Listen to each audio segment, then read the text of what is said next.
চলনবিল অধ্যুষিত গ্রামটির নাম ডাহিয়া।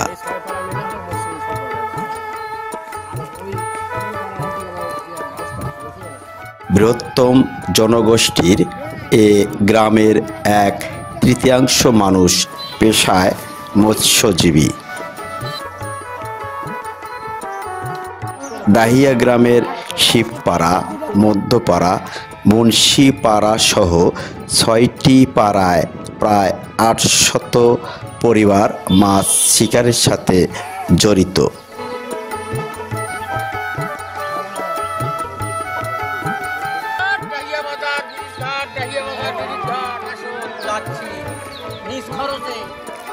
স্থানীয় প্রবীণদের তথ্য মতে আজ থেকে প্রায় 200 বছর আগে ব্রিটিশ শাসন আমলে জেলা নওগাঁ এলাকা থেকে এখানে মৎস্যজীবী সম্প্রদায়ের পূর্বপুরুষরা প্রথম বসতি স্থাপন করেন।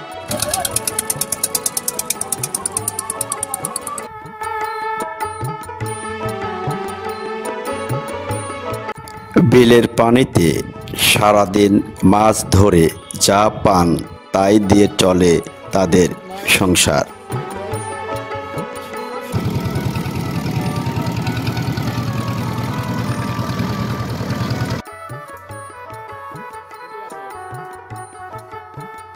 বর্ষার আগে থেকেই মাছ ধরার জাল ও ভাইর তৈরির কাজে ব্যস্ত হয়ে পড়ে এ পাড়ার নারী পুরুষ।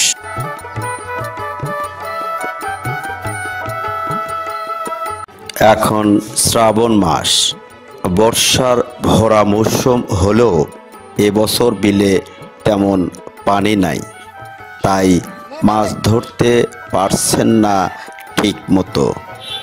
মাছ নেই খোঁড়া জালেও।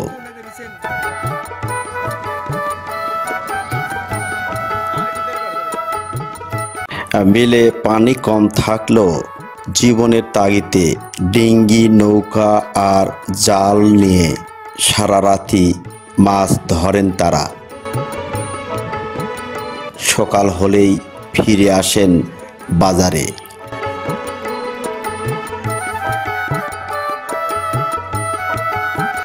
এখানে অনেক পাইকাররা বসে থাকেন তাদের অপেক্ষায়।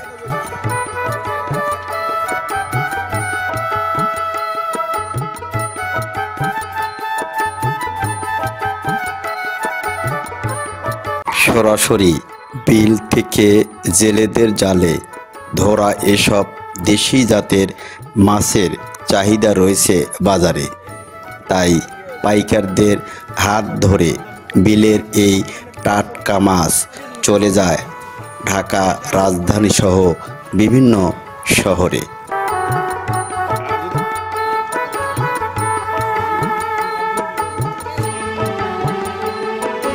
200 বছর আগে বসতি স্থাপন করা ডাহিয়া মৎস্যজীবী সম্প্রদায়ের ভাগ্যের তেমন কোনো উন্নতি হয়নি। হাতে গোনা 2-1 জন স্বাবলম্বী হলেও বেশিরভাগ মৎস্যজীবী এখনও হতদরিদ্র ও দুর্বিষহ জীবন যাপন করছেন। এবং এখানে মৎস্যজীবী সম্প্রদায় বসবাস করে। প্রায় 6টি পাড়াতে মৎস্যজীবী সম্প্রদায় আছে। এখানে মৎস্যজীবী সম্প্রদায়ের পরিবার প্রায় 800 পরিবার আছে এবং জনসংখ্যার দিক দিয়ে প্রায় 3000। এখানে হিন্দু সম্প্রদায় বসবাস করে, তার মধ্যে হালদার যারা মাছ মারে তাদের মধ্যে প্রায় 100 ঘর আছে এবং প্রায় 500 জন জনবসতি আছে। এখানে এই মৎস্যজীবী সম্প্রদায়ের মানে দুরবস্থা, তারা দিন আনে দিন খায় এবং তারা মাছ মারে এবং মাছের সময় তারা ওই দেখা যায় যে পরিবার সহ তারা মাছ মানে ধরে এবং ক্রয় বিক্রয় করে।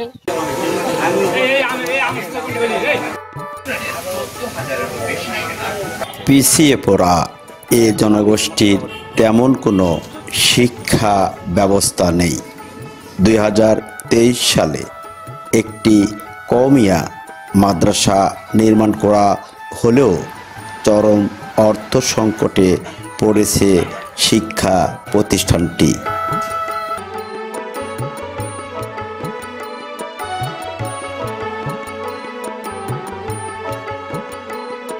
শিক্ষা ও আর্থসামাজিক উন্নয়নে পিছিয়ে পড়া ডাইয়া মৎস্যজীবী জনগোষ্ঠীর প্রতি সংশ্লিষ্ট কর্তৃপক্ষ সুনজর দিবেন, এমনটাই প্রত্যাশা আমাদের সকলের।